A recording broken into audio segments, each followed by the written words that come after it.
Neo-Latin.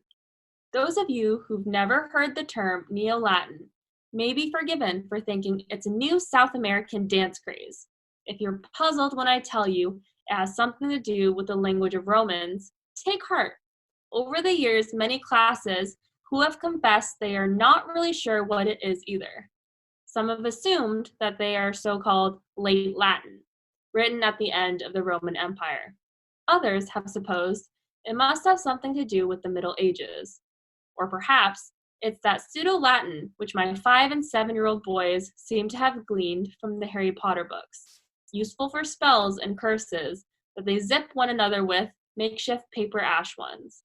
No, in fact, Neo-Latin is more or less the same as the Latin that was written in the ancient world, Classical Latin. So, what's so new about it?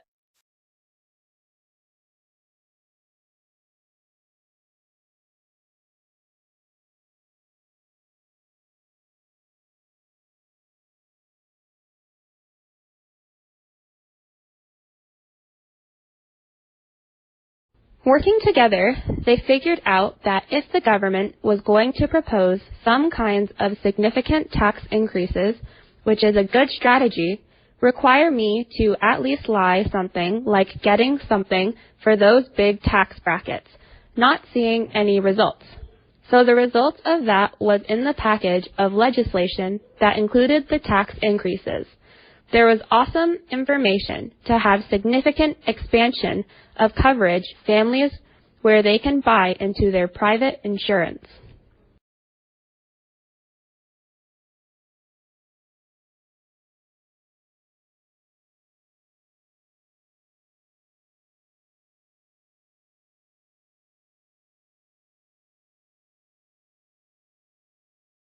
Well, basically just hitchhiking on the point. If you look at the customers at the Wall Street Journal, the basically financial news, financial people here, are people who rely on sound, valid, and tallied data to make investment decisions. They look at things and track trends in the industry, worrying about things like profit maximization. If they even suspected that political issues and ideological issues from the editorial page were going to start affecting the flow of valid financial information. If they even thought that ideological issues were going to affect their ability to understand investments and make sound decisions, they get very upset.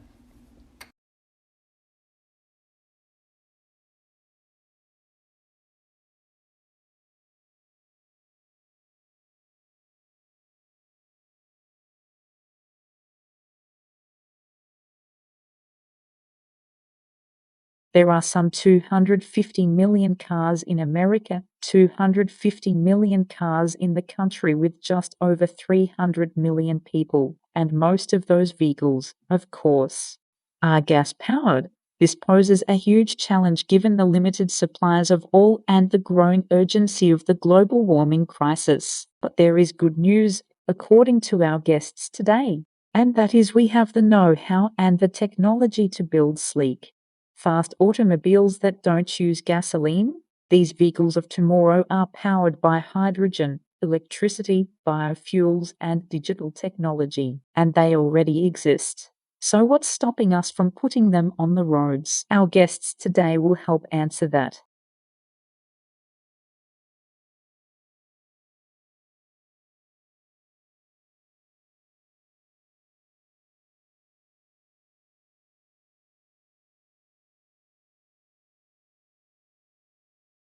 Human capacity to imagine, to be creative, to hope and dream, to infuse the world with meanings, and to cast our aspirations far and wide.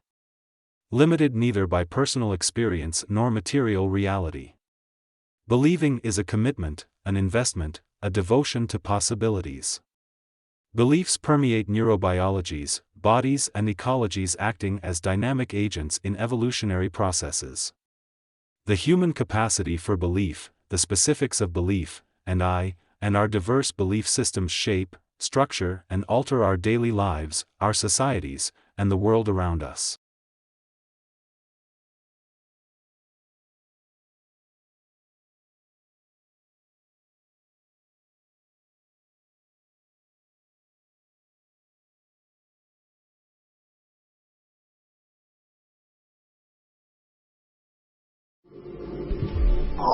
In planet formation, as in adolescence, you've got your late bloomers. Such is the case for a nearby star called TW Hydra. At some 3 million to 10 million years of age, it's relatively old for a young star. That is, TW Hydra formed much more recently than our Sun, but is past the point at which most fledgling stars are still encircled by a massive disk of gas and dust, the stuff of planet formation. But a new analysis shows that TW Hydra retains a surprisingly hefty circumstellar disk, implying that the star could still be forming giant planets. The study appears in the journal Nature. Researchers from the US, Germany, and the Netherlands pointed the European Space Agency's orbiting Herschel Space Observatory at TW Hydra to investigate the star's disk. They detected levels of a heavy hydrogen molecule called hydrogen deuteride. From that measurement, they were able to estimate the abundance of ordinary hydrogen, which makes up the bulk of the disk. The result? TW Hydra still has enough raw material left to make 60 Jupiters or so, despite its maturity. For aging stars, then, perhaps 10 million is the new 30.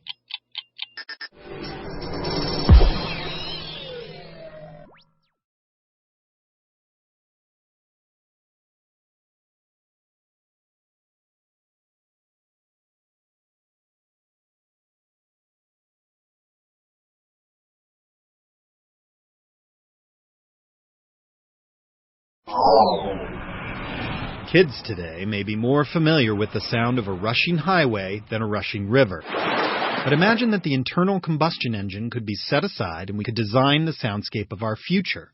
What oral environment would you choose for traffic? For the National Highway Traffic Safety Administration, the answer is that new cars should sound like old cars. Hybrid and electric vehicles can be so quiet that people outside the vehicle can't hear them. So these two quiet cars will be required to sound something like this. The Obama administration wants 1 million electric vehicles on the road by 2015. Slow sales of cars like the Chevy Volt and Tesla Model S may keep that number from being reached, but there are still hundreds of thousands of EVs and hybrids on the road today.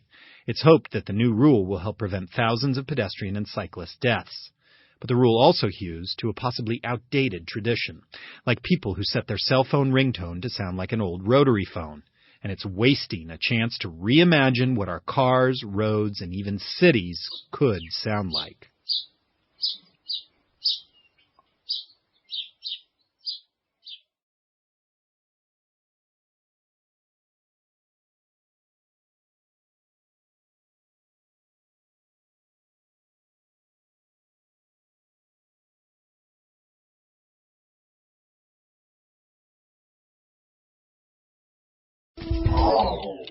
Birds face many man-made mortal threats. Windows, cats, habitat destruction, even climate change. And now there's poison in their birdseed.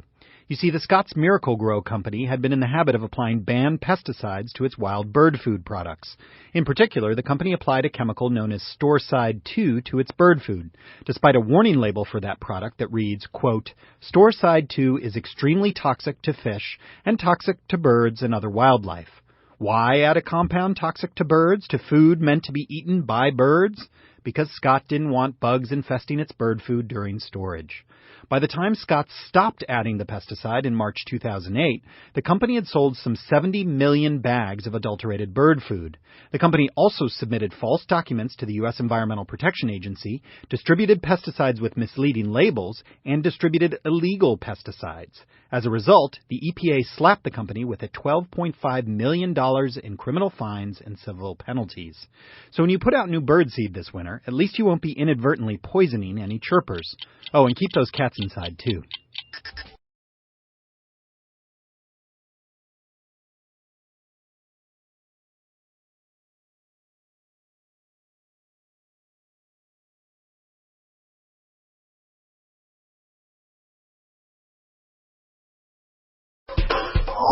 You've probably noticed you're more likely to catch a cold if you pull a lot of all-nighters.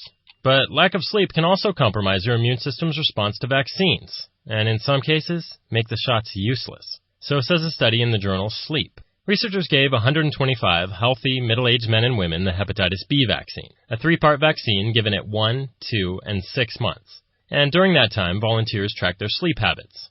6 months after the final booster, researchers took blood samples to see if the patients had rallied sufficient numbers of antibodies against Hep B. 18 patients had not.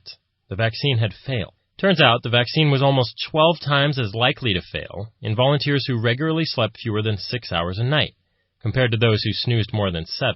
Makes sense because previous studies have shown that sleep deprivation cuts numbers of B and T cells, which coordinate the immune system's attack on bad guys. So remember, vaccines aren't magic. You still need a good night's sleep to give them a fair shot.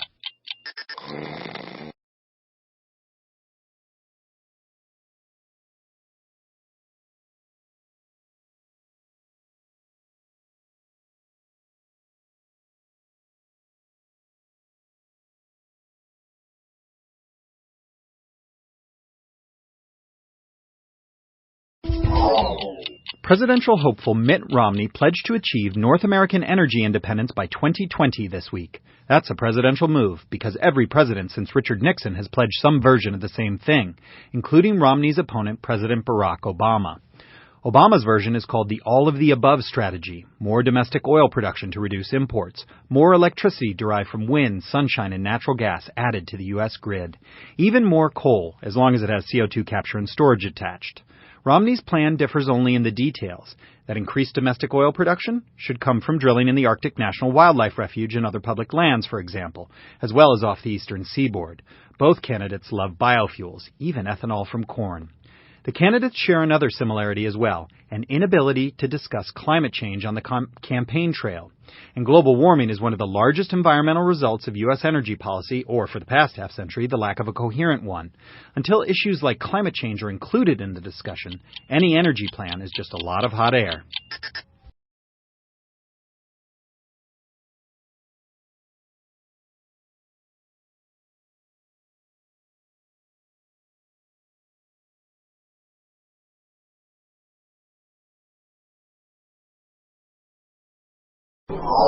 Touchdown confirmed. We're safe on Mars.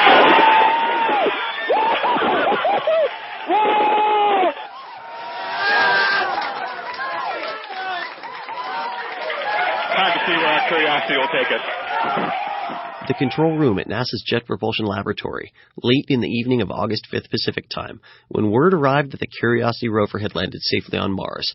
The 1-ton rover, which dwarfs all Mars landers that came before it, will now spend a planned 2 years exploring the Martian surface. The mission is expected to cost $2.5 billion.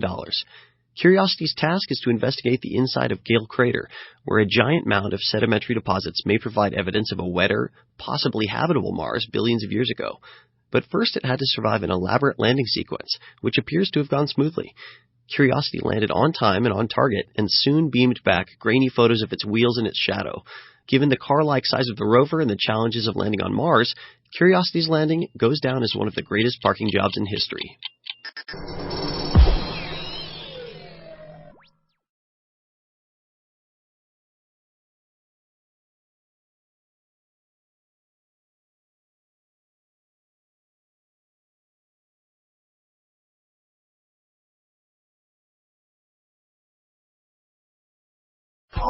The London Olympics are about to begin, and spectators will again be riveted by feats that would have been impossible when the modern Olympics began in 1896.